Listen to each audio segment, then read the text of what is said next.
जब घर पर इतनी आसानी से इतने बढ़िया पानी पूरी बना सकते हैं तो बाजार से क्यों लाना। आज हम बनाएंगे घर में आटे के पानी पूरी। मतलब बाजार से नहीं आया है, घर का है, तो मतलब हेल्थी तो है ही ना। तो चलिए बिना देर किए शुरू करते हैं आटे के पानी पूरी की रेसिपी। शुरू करने से पहले आपसे रिक्वेस्ट है, अगर आपने मेरे चैनल को सब्सक्राइब नहीं किया तो प्लीज़ सब्सक्राइब कर लीजिएगा। तो यहाँ पर पानी पूरी बनाने के लिए सबसे पहले हमें ले लेना है 1 कप गेहूं का आटा। 1 कप बिल्कुल मेजरिंग कप के बराबर है। आप कोई भी कप या कटोरी से मेजरमेंट कर सकते हो। तो उसी कप से हाफ कप हमें लेना है सूजी यानी कि रवा। तो इसे अच्छी तरह से कर लिया मिक्स और ले लिया हाफ कप से थोड़ा सा ज़्यादा पानी है, तो इसे थोड़ा थोड़ा कर कर डालना है और इसका हमें टाइट सा डो तैयार करना है। एक बार में पानी मत डालिएगा, थोड़ा थोड़ा कर कर ही डालिएगा, गीला बिल्कुल भी नहीं डो तैयार करना। तो यहाँ पर देखिए मैंने डो रेडी कर लिया है। ये अभी कितना टाइट है, बहुत ज़्यादा रोटी के जैसा डो मत बनाइएगा। तो इसे हमें रख देना है आधे घंटे के लिए रेस्ट पर। आप पानी देख सकते हो 4 चम्मच पानी बचा हुआ है। तो आप इसे चाहो तो गीले कपड़े से ढक कर रख दो रेस्ट के लिए, या फिर किसी एयरटाइट कंटेनर में रख दो। तो यहाँ पर आधे घंटे तक इसने रेस्ट कर लिया है, तो आप देख सकते हो इसे। अब इसे हम ना बहुत ही अच्छी तरह से मसलेंगे। इसमें मेन क्या है ना, इसका डो ही तैयार करना मेन है। तो इसे पहले 1 मिनट तक बहुत अच्छी तरह से पहले मैंने मसल लिया। अब आप इसे देखिए कैसा है। अब ये लग रहा है ना जगह जगह से जैसे फट रहा है, बहुत चिकना नहीं हुआ है। तो हम क्या करेंगे, हाथ में हमें लेना है ऑयल। तो देखिए हाफ चम्मच से भी कम मैंने अभी ऑयल लिया है और हाथ में ऑयल लगाना है और फिर से इसे मसलना स्टार्ट करना है। तो इसे 1 मिनट तक फिर से मैंने मसल लिया। यहाँ पर मैंने चकले पर रख ले लिया है ऑयल और चकले पर ही मैं इसे अच्छी तरह से मसलूंगी।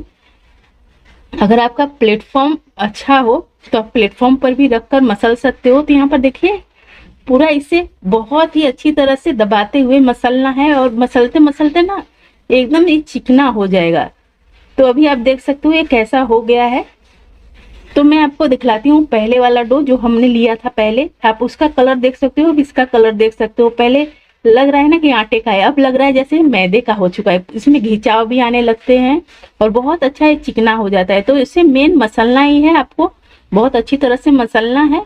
और मेरा इसे मसलने में सिर्फ 1 चम्मच ही ऑयल लगा था। यहाँ पर मैंने इसकी लोइयां तैयार कर ली है। ऐसे इसे रोल कर कर फटाफट से चाकू से काट लिया। एक बराबर की सारी लोइयां रेडी हो चुकी हैं। तो लोइयों को मैं क्या करूंगी ना, हल्का सा इसमें ऑयल लगा देंगे जिससे कि इस लोइयां चिपके ना। तो यहाँ पर इसमें ऑयल लगा दिया और जो जितनी हमें बेलनी है उतना हम बाहर निकालेंगे, बाकी को हम फिर से बंद कर कर रख देंगे। मतलब इसे आप कपड़े से भी ढक कर रख सकते हो, क्योंकि इसमें ना हवा बिल्कुल भी नहीं लगने देना। आप ना फैन वगैरह मत चलाइएगा, फैन चलाओगे तो सूख जाएगा। थोड़ी तो मेहनत करनी पड़ेगी, पानी पूरी खाने वाले हो तो इसे बहुत ज़्यादा बेलना भी नहीं पड़ता। आपने देखा 2 साइड से सिर्फ बेलन चलाया और इसकी आप थिकनेस को देख सकते हो। तो ऐसे ही हमें सारी पानी पूरी को बेल लेना है। आप देखिए फटाफट से, बस यहाँ पर पानी पूरी हो गया रेडी। सिर्फ 2 साइड से बेलन चलाया और रेडी। यहाँ पर देखिए सारी पानी पूरी को ना मैंने नीचे से प्लास्टिक फैला दिया है, प्लास्टिक के ऊपर रख दिया है, उसके ऊपर से गीला कपड़ा से मैंने ढक दिया है। मतलब आपको सारा बेल कर ही तलना स्टार्ट करना है। यहाँ पर ऑयल ना मीडियम हॉट है, जैसे कि हम पूड़ी वगैरह तलते हैं ना वैसा ही हॉट है, बहुत ज़्यादा हॉट नहीं है।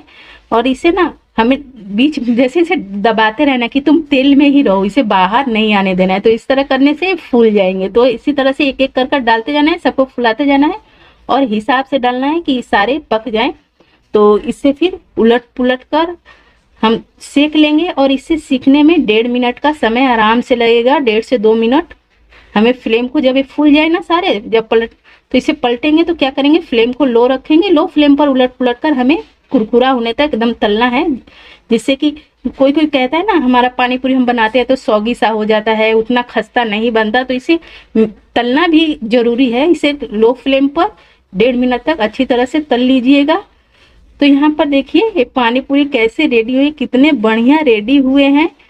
तो जो हमने प्लास्टिक के पॉलिथीन पे सारा रखा था ना, तो आप अगर सोचते हो कि हम एक एक कर कर बेलते जाएं, कोई तलने वाला है तल देगा, तो उसमें क्या होता है ना, हमारी पानी पूरी ना दोनों साइड से इक्वली नहीं बनती। एक साइड से पतला बनता है, एक साइड से मोटा बन जाता है।